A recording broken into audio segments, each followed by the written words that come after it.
এরা ওখানে ঢুকে জনগণের বুকে ছুরি চালাতে পারে, মেরে ফেলতে পারে। দেখেন নাই সাভারে কয়েকজন সমন্বয়ককে মেরেছে, কিছুদিন আগে বিএনপির ওই এক মিছিলে আপনার ককটেল মেরে বিএনপির কয়েকজনকে আহত করেছে। তারা বিজয় দিবস উদযাপন করবে, প্রকাশ্যে কর্মসূচি ঘোষণা করছে। এই যে সাহস, এই দুঃসাহস আমাদের কারণে পাচ্ছে, এই সরকারের কারণে পাচ্ছে। এই সরকার উদার নমনীয় আওয়ামী লীগের প্রতি, তাই তো তারা সুযোগ পাচ্ছে। এই আওয়ামী লীগের গুন্ডা বাহিনীর সদস্যরা ঘুম থেকে উঠে যখন ডানে তাকায় দেখে আমাদের লোক, বামে তাকায় আমাদের লোক, পিছনে তাকায় আমাদের লোক, সামনে তাকায় আমাদের লোক। তার মানে প্রশাসন যন্ত্রে, পুলিশ বাহিনীতে, রাষ্ট্রীয় নানান উঁচু উঁচু পদগুলোতে আওয়ামী দোসররা বসা। এরা যখন চোখ খুলে ডানে বামে তাকায় সব দেখে তাদের লোক, তো তারা তো দুঃসাহস দেখাবেই। তারা তো বলবেই আমরা মাঠে নামছি, আমরা আবার ফিরে আসছি।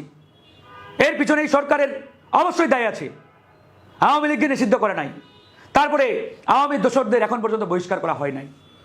95% চেয়ারে আওয়ামী দোসররা বসা, কিভাবে সম্ভব আপনি বলেন? এই যে একটা অবস্থা, তারা 32 নম্বরে নামছে। আমি তো কালকে আশঙ্কা করছি যে এরা ওই সাভার স্মৃতিসৌধে ফুল দিতে যায় কিনা। ফুল দিতে যাওয়ার বিষয়টা আমার আশঙ্কা নয়, আশঙ্কাটা হচ্ছে এরা ওখানে ঢুকে জনগণের বুকে ছুরি চালাতে পারে, মেরে ফেলতে পারে।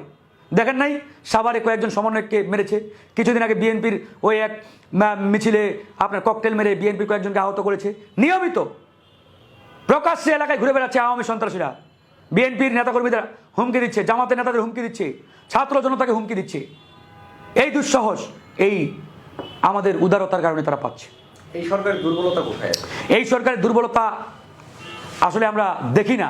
আমরা তো বলেছি সরকারকে, আমরা রাজনৈতিক দলগুলো, জনগণ সবাই আপনাদের পিছনে। আপনারা শুধুমাত্র হাসিনার দোসরদের সরান, দেশপ্রেমিকদের নিয়ে দেশ চালান, অতি দ্রুত প্রয়োজনীয় সংস্কারগুলো করুন। কিন্তু এই জায়গায় এরা কেন জানি অনীহা, স্লো, ধীর গতিতে আগাচ্ছে।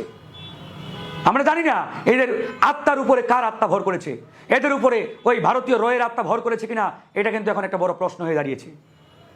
এটা কি ভারতীয় পরিকল্পনা কিনা, আসলে এটা এখন বলার সুযোগ হয়েছে বা সময় এসেছে বলে আমরা মনে করি। এটা আলোচনা করতে হবে। ভারতেই চাই না যে দ্রুত সংস্কার করে নির্বাচনের দিকে যাক, এরা চাই এখানে একটা হজবরল অবস্থা তৈরি করার জন্য আরও এরকম একটা মানে হজবরল পরিস্থিতি তৈরি হোক।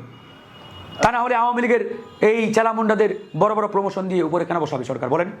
আওয়ামী লীগের 2% সন্ত্রাসীকেও গ্রেপ্তার করা হয় নাই, এটা তো আমাদের বড় একটা রহস্য। সরকারকে আমরা বারবার বলেছি, আমরা চানটা কি? আওয়ামী দোসররা প্রকাশ্যে ঘুরে বেড়াচ্ছে, গ্রেপ্তার করা হয় না। আর যাদেরকে গ্রেপ্তার করা হয়েছে ইতিমধ্যে অনেকেই বড় বড় নেতারা, কয়েকজন মন্ত্রীও জামিনে বেরিয়ে গেছে। চিন্তা করে দেখেন, খুব অ্যালার্মিং ভাই। এরা বেরিয়ে গেলে এদের কাছে অস্ত্র আছে। এই জুলাই আগস্টে থানাগুলোতে লুটপাট করে যে অস্ত্রগুলো লুটপাট হয়েছে, এগুলো কার কাছে? বিএনপি জামাতের কাছে তো না, ওরা তো আর লুটপাট করে না। লুটপাট করছে আওয়ামী লীগ, ছাত্রলীগ, সব অস্ত্র তাদের কাছে, অবৈধ অস্ত্র। আর এই অস্ত্র, এসব মানে আপনার আগ্নেয়াস্ত্র, এরা তো কিছুদিন পরে আপনার বুকে চালাবে, আমাদের বুকে চালাবে, আমাদেরকে মারবে। এটা শুধু সুযোগের অপেক্ষায় আছে, মোমেন্টের অপেক্ষায়। সুযোগ আসলেই দেখবেন কাউকে ছাড় দেবে না। তো সেই জায়গায় বলতেই হচ্ছে, এই পরিস্থিতির জন্য এই সরকারকে অবশ্যই দায় নিতে হবে।